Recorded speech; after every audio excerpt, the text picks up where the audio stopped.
Marie, 21 ans, apprentie BP boulangerie. J'étais dans des études autres. Plus j'étais stressée, plus j'avais tendance à faire des gâteaux, à faire de la pâtisserie. Donc je me suis dit, plutôt que de rien faire en année sabbatique ou des choses comme ça, je vais continuer, je vais essayer d'avoir un diplôme quand même.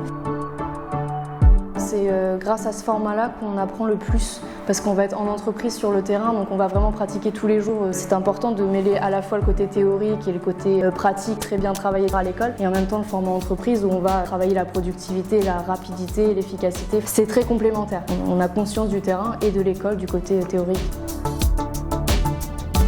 C'est une école qui a une bonne réputation et en plus il y a des CAP en 1 an. C'était avantageux en 1 année de pouvoir tout faire tout en décrochant un diplôme à la clé. Quand je suis arrivée là, en fait, j'ai compris que j'allais rester, donc j'ai enchaîné avec le CAP boulangerie et puis le BP en boulangerie. Le BP, c'est un diplôme intéressant dans le sens où on va aller au-delà. Le CAP reste les bases. Le BP, on commence à franchir certaines étapes. Gérer des équipes ou au moins des apprentis. On travaille aussi un peu plus les produits, donc tout ça, c'est des choses intéressantes. Sur 2 ans, on voit des choses vraiment qu'on n'avait encore jamais vues jusqu'ici, donc le mieux reste à découvrir encore. La régularité.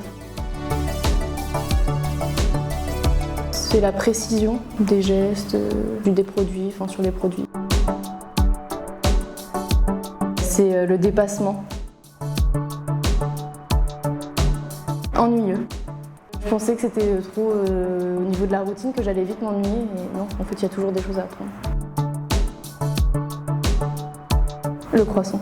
C'est vraiment ce qui m'a amenée à la boulangerie, parce que j'étais en pâtisserie à l'origine. Un beau croissant, un bon croissant, on n'en trouve pas partout, et pourtant, c'est mon produit coup de cœur sans hésitation.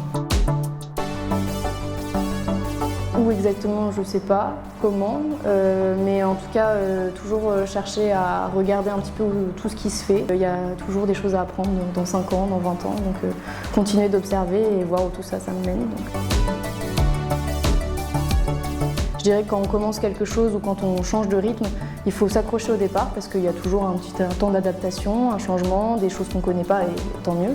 Et du coup, il faut s'accrocher, maintenir le rythme, essayer de donner tout ce qu'on peut à chaque fois. Quand on maîtrise, c'est plus facile de s'amuser, mais pour ça, avant, il faut vraiment maîtriser, s'entraîner, etc. Et donc s'accrocher pour tout ça. C'est pas toujours évident de se lever à telle heure le matin, il faut le faire, et puis après, au bout d'un moment, le rythme est pris et puis le plaisir arrive aussi.